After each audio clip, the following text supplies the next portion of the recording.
This program is presented by the Associated General Contractors of America.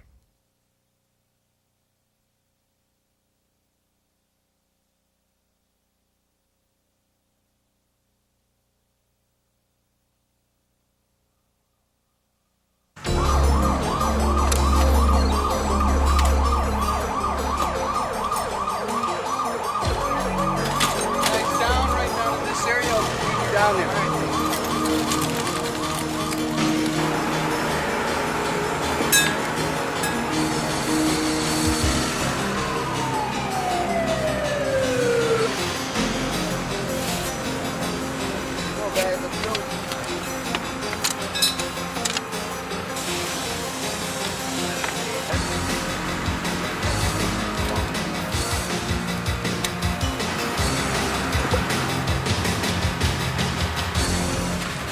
I don't know what happened. Everything seems so safe. Hey, I feel awful about what happened to Doug. You know, like it was my fault or something. August 16th, 1989. 3 employees, Doug, John, and Steve, were assigned to grind a bad weld in a pipe at a valve about 20 feet from the entry point. As Doug put on his protective equipment, Steve and John agreed that Doug might have trouble breathing while he was in the pipe. They decided that the solution was to feed a line from an oxygen cylinder into the pipe. Doug entered the pipe and crawled 20 feet to the bad weld, carrying the oxygen hose with him. Doug began grinding, unaware that the oxygen hose he thought was there for his safety was creating an oxygen-rich, flammable atmosphere. After about 5 minutes, the oxygen combined with the sparks caused a fire to break out. Doug was completely enveloped by the flames. Steve and John's reactions were immediate as they rushed in after Doug, pulling him 20 feet to the pipe entrance. Both men were horrified with Doug's condition. John then got help while Steve waited with Doug. But despite their efforts, Doug died the next day from his burns. Where did these workers go wrong? They appeared to be taking the proper precautions, just like they were trained, but there were some problems with the job site, hazards that just seemed to slip by. I don't know, I guess we just forgot that the higher oxygen level would cause the fire. Well, there's got to be some way to find hazards like this and warn the workers. We need to know what safety precautions to take before we start the job and before anybody gets hurt. This accident might have been prevented by a Job Safety Analysis, or JSA. A JSA helps you find hazards and eliminate or minimize them before the job is performed, and before they have a chance to cause an accident or a fatality. In some cases, JSAs can also be conducted throughout the course of a project. A job safety analysis is a process to improve safety. It's a way of looking at a job to see what the hazards are and how to deal with them. A JSA involves 3 steps: breaking the job into steps, identifying existing and potential hazards, and developing a plan to eliminate or control hazards. This helps prevent future accidents. An analysis is conducted using the JSA worksheet. The worksheet is a step-by-step method for recording the job steps, hazards, and suggestions for improvements. Completed JSA worksheets are an invaluable part of an effective safety program. They can be used to train or update employees, to create or improve standard operating procedures, and to record safety information for infrequently performed jobs. They can also serve as a guide for employee performance reviews, training, and accident investigations. This video will take you through a sample JSA step by step. You'll learn how to set priorities for doing JSAs and how to conduct an analysis using a JSA worksheet.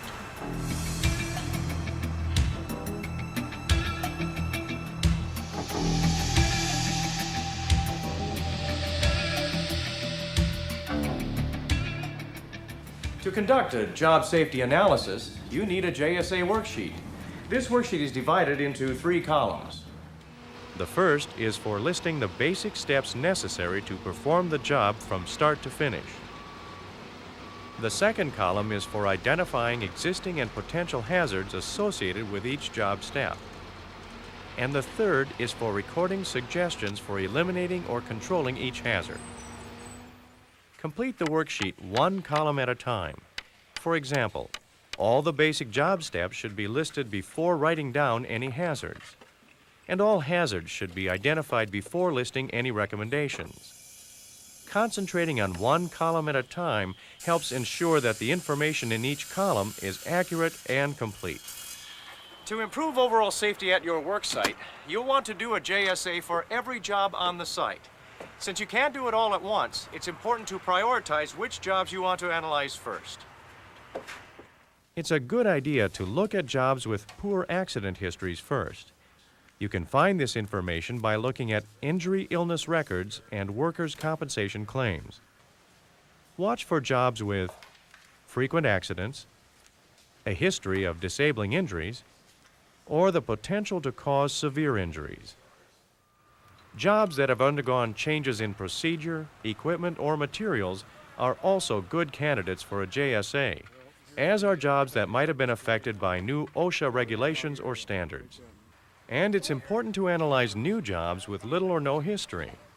Ideally, a JSA should be performed before anyone is assigned to do the work.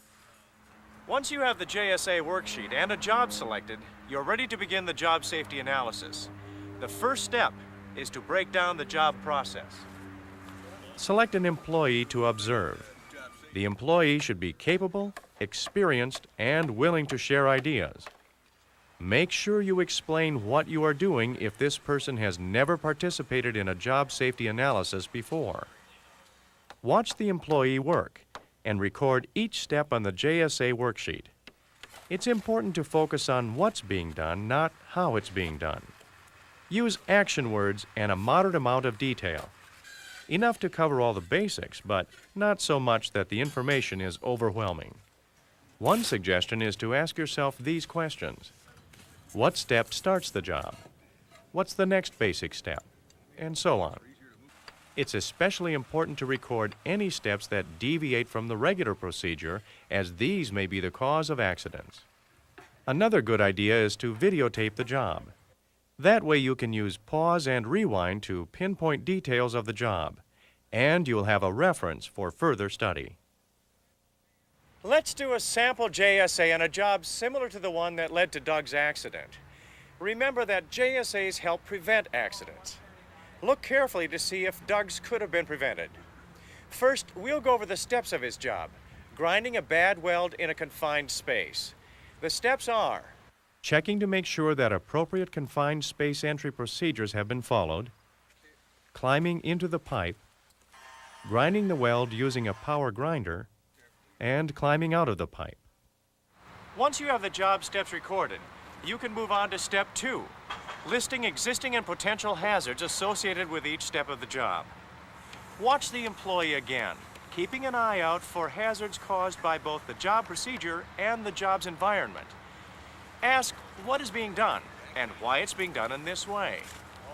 Remember, employees are the experts on their jobs.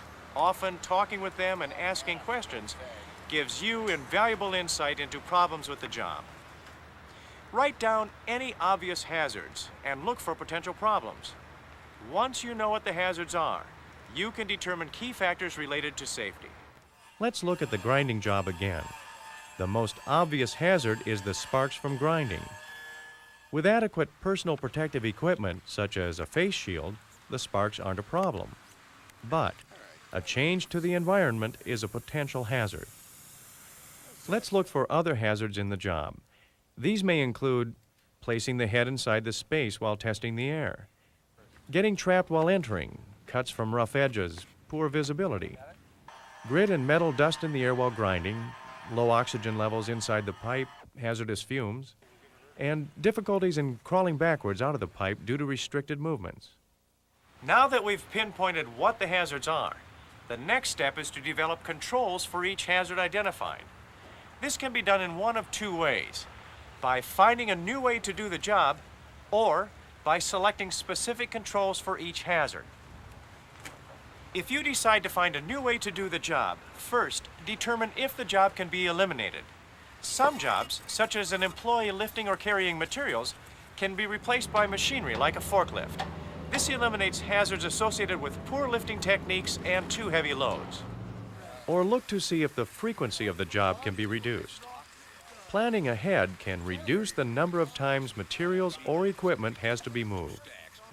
Another idea is changing the physical conditions that create the hazard.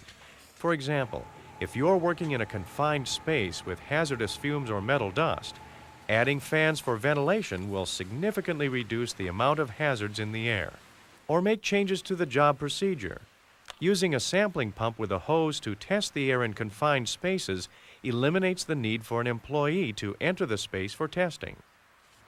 Let's move on to the other option, selecting specific controls for each hazard. See if the job process can be eliminated or modified through engineering controls. For example, using a creeper or lifeline to assist employees going into confined spaces can eliminate the physical problems with restricted spaces. Suggest a different tool or piece of equipment. Warning guards and barriers can also reduce hazards. Signs and barriers around a demolition site protect both the workers and the public from hazards such as falling materials. And sites should always post warning signs, such as this confined space sign. Try using administrative controls to reduce exposure levels to the hazards. One suggestion is using job rotation. This helps minimize exposure by shortening the amount of time that one worker is exposed to a hazard. Another administrative control is assigning an attendant to all permit-required confined space work. The attendant stays in constant contact with the workers inside the space and watches for signs of overexposure. It's essential to provide appropriate personal protective equipment. Proper clothing and gloves protect skin from hazardous materials.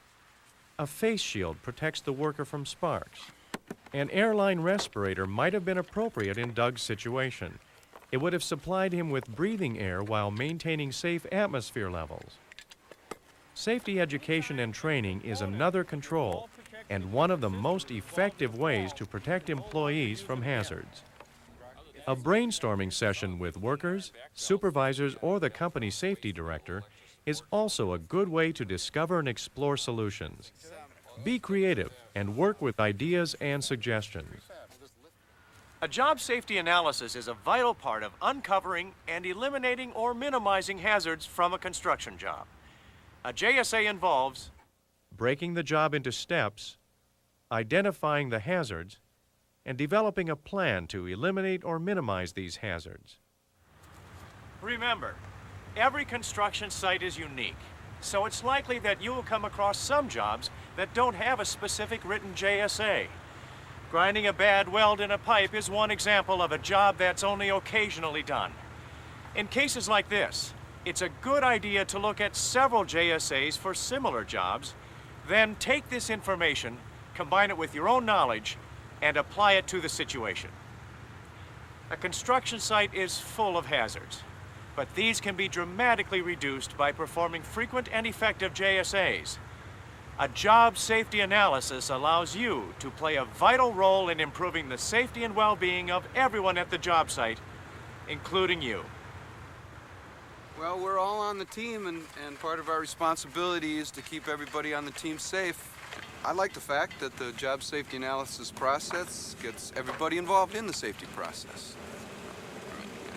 Accidents, they affect us all. I wish I'd have known about JSAs before the accident. I firmly believe that it would have kept Doug safe and alive.